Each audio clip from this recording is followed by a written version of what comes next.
Opa, meu nome é Cazé, mas pode me chamar de Correria. O Meu Nome é Correria é apoiado pela Philips Áudio e Vídeo.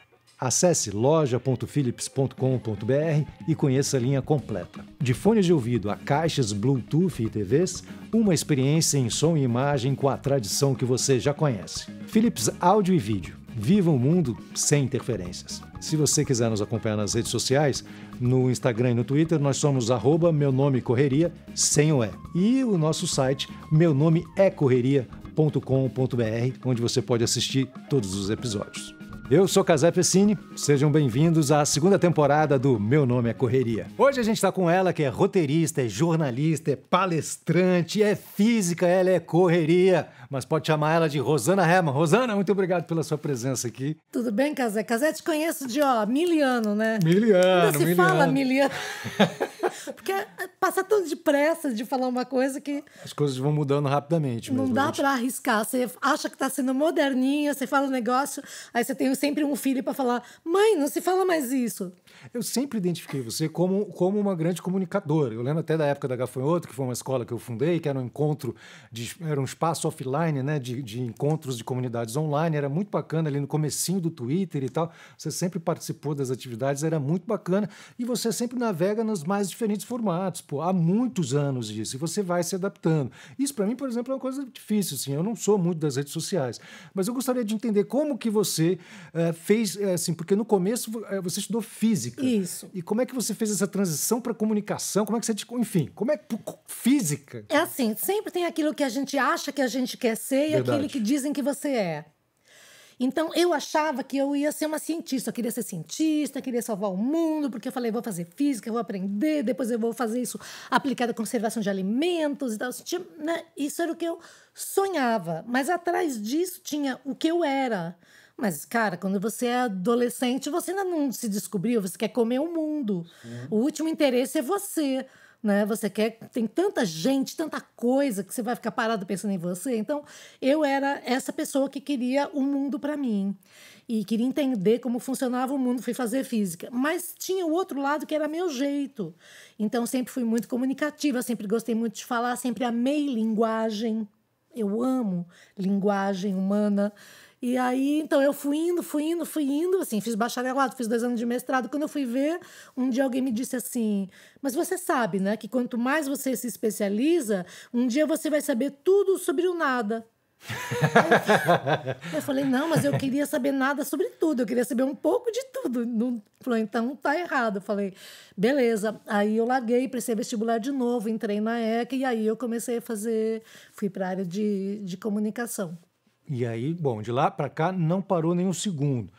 Você acha que a física ela impactou você, moldou você de alguma forma na sua forma de comunicar? Talvez a maneira como os elétrons mudem de camadas, não sei. Você foi percebendo alguma coisa específica, uma comunicação quântica, alguma coisa assim? Então, a física, assim, a melhor coisa que eu fiz foi ter feito, a segunda melhor foi ter largado. Porque foi maravilhoso ter feito, mas eu não ia para lugar nenhum profissionalmente, né? Nem ia nem ter carteira de trabalho nunca, tal. Inclusive, naquela época, assim, você já estava desbravando uma ciência que pouquíssimas mulheres deviam estar na sua sala, se você não era a única, não sei. Mas veja que curioso, estou falando... 1975, eu entro no Instituto de Física da USP, aí eu começo a aprender a programar e tenho o maior computador da América Latina na Poli, todo avado. Ela estuda o quê? Não sei. É espécie de educação física, só que sem educação. Então era uma coisa que ninguém na minha família entendia, era uma coisa que só quem era da física ali, da Poli, entendia, que estava programando, aprendendo COBOL, Fortran, não queria dizer nada para ninguém. Aí teve um hiato, que realmente não serviu para nada, eu larguei tudo. Eis que, quando começa a surgir o primeiro computador pessoal, sabe, um NG-texto para escrever, começa o teletexto da Telesp, depois a BBS, quando começa a nascer isso, eu falo, peraí que eu tô sabendo, eu sei fazer isso aqui. Então, eu fiquei muito tempo sendo uma pessoa inútil, tinha esse conhecimento que não servia para muita coisa, a não ser para organizar meu pensamento, porque a física te ensina a organizar o seu raciocínio. Então, eu já usava algoritmos antes da palavra cair no vulgo, né? Mas eu fazia os textos, já escrevia as coisas fazendo algoritmos de texto na minha cabeça. Quando começou, assim, a onda da informática, que chamava, né? Aí eu falei, cara, isso aqui deixa comigo. Então, assim, eu acabei sendo pioneira em blog, na televisão, já usava ICQ para apresentar programa e falar com as pessoas. Meu filho, eu sabia usar as white pages do ICQ como ninguém. E você falou BBS, aqueles BBS bullet board brasileiro a ganhar dinheiro com a internet. Exatamente. E ficou até pouco tempo criando apps legais, como aquele de compartilhamento de senha, que você em qualquer lugar botava a senha do restaurante. Sim. Anos, assim, 87, por aí, antes dos anos 90. Eu lembro que eu tinha uma amiga na TV Cultura, né? Eu trabalhei muito tempo na TV Cultura, escrevi X-Tudo, revistinha, Globo, todos aqueles infantis lá, era roteirista. E aí chegou o Maurício Valim um dia para mim e falou assim, cara, vocês estão sabendo que tem um negócio, é incrível, parecia os pitagórios, sabe assim? Que no subsolo dava senha e contrassenha, falando uma coisa meio proibida, era assim, você faz o seguinte, você contrata o videotexto da Telesp, eles vão vir na sua casa, tipo, eles vão vir na sua casa, vão instalar uma televisão de 14 polegadas, não existia monitor, era uma TV. Um teclado, que é um MSX, que já é um computador, e eu anotando, o que eu tenho que fazer? Você compra um driver externo 5 1/4, o driver externo 5 1/4, com um disquete, tal, assim, e aí eles instalam, você despluga aquilo do videotexto e você usa um computador, você usa o terminal ali como um computador, e você já tem esse programa para escrever, que chama NGTexto, e eu fiz tudo isso na minha casa, eu já tinha. E era Incrível. uma coisa assim que ninguém Você falava. já escrevia, quer dizer, sua profissão de redatora começou na física e enveredou. Exatamente. E as coisas se juntaram perfeitamente por toda a vida. Que louco. Você sabe que eu também tive um computador. Meu pai queria que eu aprendesse a programar. Eu queria jogar, eu queria fazer videogame. Opa, porra, eu queria... Aí ele falou, não, eu vou te dar um TK-82C, que eram troços, um negócio desse tamanho. E a memória era era um fita cassete, né? Você guardava os programas na fita cassete, uma coisa muito louca. Então, você fez essa transição da física para a agência de publicidade, né? Tipo, descobriu-se como redator, é isso? Quando eu saí da física, já tinha entrado na ECA, mas meu primeiro emprego foi, eu dava aula de inglês, e uma aluna de inglês falou assim, mas você escreve, você é muito criativa, você devia de fazer propaganda. Eu falei, se você souber de algum lugar. Aí ela me deu um endereço, naquela época era a maior agência de propaganda do Brasil, chamava MPM, me deu o endereço de General Jardim, e eu não tinha ideia, porque pensa, eu trabalhava num laboratório de física que ficava no subterrâneo, que era acelerador linear. Eu não sabia o que estava acontecendo no mundo, eu passava o dia inteiro lá no subterrâneo, eu parecia uma minhoca enterrada, jogava sabão e eu saía. Eu saí de lá um dia e falei, bom, vou procurar esse lugar e vou pedir um estágio. Tipo, olha a cabeça, eu não sabia nem o que estava acontecendo no lado de fora do laboratório. Eu cheguei lá no endereço e com essa segurança da ignorância, porque a ignorância te dá uma segurança, né? Dá. A gente percebe isso. Tem muita gente se sentindo muito segura por aí. Exatamente. Que quando você tem um mínimo de noção, você fala, cara, eu não sei, não conheço ninguém. A gente tendo noção, você fica cheio de insegurança. Agora, o ignorante total, ele tem medo de nada, ele não sabe de nada. Era eu. Eu cheguei lá na agência e falei, por gentileza, eu vim aqui falar com não sei quem. E a pessoa falou, mas você aqui? Eu falei, eu sou a Rosana Herman, eu faço física na USP, eu vim falar com tal pessoa. E a pessoa ficou com medo de pois chamá-la. não, Eu falei, obrigada. Assim, tipo, tão segura de mim. Não era ninguém, nada. Subi para o 9º andar, que era da diretoria, o presidente não estava todo mundo viajando em algum lugar. Aí eu falei com, sei lá, o filho do dono, do presidente, e assim, falei, você pode começar na segunda-feira? Então, o estágio, falei, não sei, porque segunda-feira eu estou muito ocupada, tem um monte de coisa, então talvez terça, assim. E alguém achou que eu devia de ser muito importante, que alguém mandou, e eu não era ninguém, mas eles me contrataram. E quando eles descobriram que eu não era ninguém me mandou, Tarde demais. já era tarde demais, porque eu já estava... Foi assim. Aí você fez essa transição da linguagem de computador, da linguagem de programação, para uma linguagem de comunicação extremamente eficiente. 30 segundos. É o auge da televisão ali nos anos 80, 60. Mas foi perfeito, porque o primeiro trabalho que me deram, que estagiário, você sabe, né? Te dão as piores coisas. Aí a dupla de criação me chamou e falou, física, vem cá que eu vou te dar um negócio aqui. Você vai escrever vários textos de folhetos e tal para seguro de vida. Se morrer, se tiver acidente, se ficar incapacitado, se não sei lá, coisa que ninguém queria escrever, né? Eu falei, legal, pode me dar. Aí Passou um tempo, falou, você já fez o texto? Eu falei, não, mas eu já fiz o algoritmo. Falou, você fez o quê? Isso não existe em publicidade, algoritmo. Eu falei, não, mas eu fiz, agora é só colocar os dados e funciona o texto. Eles universais e incontestáveis. Então, começa assim. O mundo tem 8 bilhões de pessoas. Curiosamente, em 8 bilhões de pessoas, nenhuma delas vai amar seus filhos como você ama. Nenhuma. Nenhuma vai cuidar, nenhuma vai se preocupar com seus filhos como você. É só você em 8 bilhões. Pela lei da vida, a gente vai envelhecer e um dia vai embora e deixa os filhos já casados ou com filhos ou com família constituída e a gente vai embora tranquilo. Mas a gente não tem certeza de quando isso vai acontecer. E isso pode acontecer a qualquer momento e você pode deixar seus filhos adultos, jovens ou crianças ainda. E você sabe, ninguém ama seus filhos como você em 8 bilhões de pessoas. Tô chorando, tô começando Mas você pode a chorar. transformar esse amor único e insubstituível em garantia. Mesmo que você não esteja mais aqui fisicamente, você pode deixar esse amor traduzido em segurança, estabilidade, uma casa para começar a vida quando eles quiserem ter uma família. E se você, de alguma maneira, vai se perpetuar no seu amor, oferecendo um mínimo de estrutura e segurança para que seus filhos possam ter uma vida. Bradesco Seguros. Então, as pessoas já estavam chorando na sala. Eu falei, então, isso é um algoritmo, é um raciocínio lógico e incontestável, que depois você entra os dados e ele te leva para um resultado. Poderia ser o supermercado. Poderia ser um supermercado. Um seguro de vida. Um seguro de vida. E se não for esse, tem outro raciocínio. Você vai fazer um outro raciocínio. Você pode fazer um raciocínio ecológico, dizer o planeta é um só. Você vai contestar isso? A Terra é o único planeta habitável que a gente conhece. E se a gente destruir... Hoje em dia as pessoas contestam isso. Você já diz, mas eu acho que é plano, tá eu acho que tem outro. Tá difícil. Até para os algoritmos. Até para os algoritmos. Tá? Mas então eu usava essa lógica física aplicada na publicidade. Na publicidade e funcionava. Passava o resto do tempo descansando, lendo alguma coisa, se informando, criando. A gente, assim, em pouquíssimo tempo de papo aqui, a gente já falou de 3 atividades diferentes, né? A gente já falou de física, já falou de redatora publicitária e já falamos de roteirista de televisão também. É um passant que a gente vai falar mais tarde. Essas mudanças na sua vida, elas foram sempre... foram planejadas, foram abruptas, acontecem como acidentes, é um dia que você acorda e fala, pô, não é isso que eu quero aquilo. Como funciona?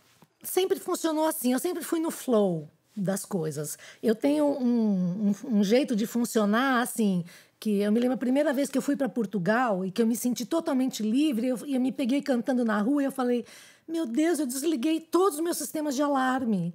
Eu não tenho perigo, nada pode me fazer mal, porque a gente está sempre operando assim, você para o carro e não sabe se alguém vai roubar o carro, você está com o celular e está olhando. Então a gente tem, sabe quando você vê no prédio, você passa e ouve assim, bzz, bzz, bzz, são aqueles araminhos com corrente elétrica passando que fica dando um bzz, que passa uma abelha, ela tritura, assim. A gente tem esses alarmes quando a gente vive numa cidade ou trabalha em qualquer lugar, se alguém vai pegar seu lugar. A gente está sempre... Eu acho que uma boa parte da gente, da sua capacidade, está comprometida com esse sistema de segurança. Quando você se deixa levar um pouco e desliga um pouco disso, você vê e sente coisas de uma maneira muito mais legal para você. E eu sempre fui muito nesse flow. Eu tenho uma parte ligada e uma parte que me deixa levar. Falar, pintou essa oportunidade, vamos lá ver o que é. Vamos trabalhar com isso. Não sei fazer, mas eu sempre parti do princípio que, tirando coisas mais difíceis como tocar piano, sei lá, e que dependa do meu corpo, dar um twist carpado para trás que eu não sei, eu não consigo pensar em nada que eu não seja capaz de aprender. Eu falo, tudo a gente aprende. Se você se dedicar, você vai lá e você aprende. As pessoas muitas vezes têm medo, né? Tem medo do desconhecido. E tem medo de fazer papel de ignorante. De idiota. Ridículo. Medo do ridículo. E talvez medo de viver uma memória da infância, de que você é meio, né, você está aprendendo ainda a fazer as coisas. Mas isso é muito da nossa geração, viu, Cazé? Porque eu acho que é uma coisa interessante para as pessoas que estão nos vendo agora. De que maneira a gente pode lidar com esse receio de cair na, sei lá... É o ego, né? No ridículo. É o ego. O medo do ridículo é o ego. Né? É o ego que não quer passar vergonha porque você acha que você tem um compromisso com a sua imagem. Cara, aonde me dá o papel aqui? Cadê o contrato que eu assinei dizendo que eu ia ser legal e bacana e que eu não ia errar e que eu não podia ser ridícula? Eu nunca assinei esse contrato. Eu posso errar, posso passar vergonha, como eu já passei momentos horríveis, vergonhosos. Sério? Fala, de ego destruído. Essas coisas que são assim, importantes, a gente, tipo assim, a de gente ego compartilhar. destruído. Eu nunca vou esquecer no começo da internet que eu tinha um blog que era muito bacanildo, assim, o Querido Leitor. Até hoje está no ar, tem mais de 20 anos o São Querido os blogs Leitor. mais antigos aqui da história da internet. Então, mesmo. assim, nossa, aí quando eu tinha um prêmio, o IBEST, eu falei, nossa, me inscrevi no prêmio, fiquei toda feliz. E aí eu cheguei na final, assim, ia ter um jantar, e eu falei, meu Deus, eu vou ganhar um prêmio disso aqui, mas muito iludida, porque eu não entendi o sistema de votação, nada. Eu fui no coração, assim. E aí eu chamei umas pessoas para irem nesse jantar da entrega do prêmio, porque eu tinha certeza que eu ia ganhar o prêmio. Assim, tinha certeza. E aí fui lá no jantar, tô lá esperando, e aí começa a passar uns vídeos. Eu falei, peraí, mas como é que eles já fizeram os vídeos falando dos finalistas e tal, se ninguém falou comigo, ninguém gravou comigo? Cara, eu não vou ganhar. Eu vim aqui para nada. Eu comecei a ficar desesperada, porque eu entendi naquela hora que não era bem assim. Não ganhei, fiquei decepcionadíssima, saí chorando, porque eu achei que eu tinha tanta certeza, que eu estava tão feliz, assim, que eu tinha largado tudo para viver de internet, de uma certa forma, assim. E fiquei muito mal. Aí depois eu soube que também tinha um anuário que a gente tinha que pagar para publicar sobre aquilo. Enfim, tinha que participar de outras coisas e que eu... Tipo Oscar, né? Tem as festas, tem o lobby, tem que fazer as coisas. Lobby, tinha outras coisas. Eu estava lá de tonta, sabe? De tonta. Então, aí que eu comecei a me ligar que, às vezes, a gente ser muito focada numa coisa, você perde essa visão de entender, de se situar. Fala, pera um pouquinho, como é que funciona esse negócio? Onde que eu tô, sabe? Assim, Então, eu passei a deixar de ser tão inocente e tentar entender melhor o contexto do que você está fazendo. Porque não adianta você fazer a sua parte super bem. Cara, e se você estiver fazendo um pedaço de uma bomba... Você sabe, não adianta você ser físico e fazer super bem o seu trabalho se aquilo realmente é parte de uma bomba que você está fazendo ou de uma coisa muito ruim. Né? Então, acho que a gente vai perdendo um pouco da inocência, que é bom, uma parte dessa falta de noção. O que você fala me lembra um pouco a destruição do ego, né? A destruição da sua própria imagem. Você tinha uma expectativa muito grande, aquilo não se realizou e, de repente, o mundo cai. Né? O mundo cai. E você tem que se reconstruir. Isso é muito... Eu sinto muito... eu sinto isso quando eu me permito ser vulnerável, sabe? Em público. Mostrar minha vulnerabilidade, mostrar os meus medos. Eu sou tímido, então eu me sinto muito... Por exemplo, eu faço muitas mediações, apresento muitos eventos. Isso, às vezes... Eu procuro começar compartilhando que eu estou nervoso, sabe? Nossa, estou super nervoso, eu estou super emocionado de estar aqui, isso me deixa... Porque isso já me esvazia de uma coisa que eu exigiria de mim mesmo, né? A verdade é a melhor aliada. Você se sente vulnerável? Nossa, muitas vezes. E a gente tem que exatamente expor essa vulnerabilidade, porque a vulnerabilidade, essa palavra complexa, assim, ela é o quanto de humano você tem. Né? É dizer, cara, eu tô aqui em cima do palco, mas eu não sou melhor do que ninguém que tá aqui. Porque eu podia sentar e alguém subir, porque certamente numa plateia de 500 pessoas tem alguém muito melhor que você, mais experiente ou mais capacitado, em qualquer lugar. Então, é você dar esse conforto de que fala assim, cara, eu tô aqui porque me chamaram e eu tô aqui, mas eu podia estar aí e nós somos todos iguais, não tem essa diferença. Então, mostrar sua vulnerabilidade é uma coisa assim que te coloca num plano de humanidade com todo mundo. É muito legal, porque quando você não se coloca e você começa a se sentir, acreditar nessa mentira de eu sou famoso, eu tenho milhões de seguidores, eu tô por cima, porque eu já tive por cima. Já tive em lugares em que, assim, ganhava bem, não tinha que fazer mais conta de dinheiro, sempre tinha dinheiro. Cara, teve uma época da minha vida que eu fazia TV ao vivo 6 dias por semana, 2 horas por dia de manhã e uma noite. Eu estava no ar, num período da minha vida, 6 dias por semana em 2 emissoras, todo dia ao vivo, durante 5 anos.